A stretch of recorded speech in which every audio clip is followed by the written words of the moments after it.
This has to do with the Ford Pinto. I'm not sure if you're aware of the recent revelations that have come out about the production of that car.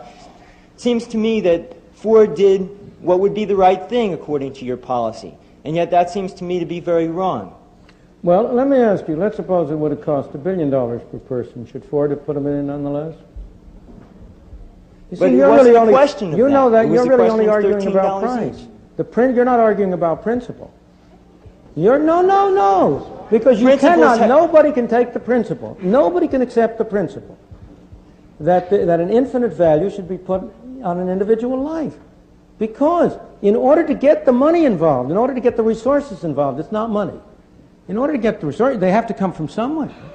And you want the policy which maximizes the situation overall. You cannot accept a situation that 1 million people should starve in order to provide one person with a car that is completely safe. That's absolutely right. Right. And therefore, you're not arguing anything about principle. You're just arguing whether Ford used $200,000 was the right number or not. No, I'm not arguing Suppose that it were at all. $200 million. No. Suppose it were $200 million. What should Ford have done?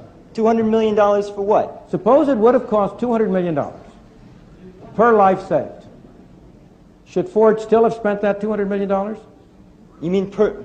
That's not the question. That's not really the question. Yes, it is a question. But what we're talking about is balancing advantages and balancing principles. And that's why Just a minute. You're only talking I'm a about supporter of abortion. Therefore, I don't believe that every single human life is sacred. I believe that principles have to be balanced.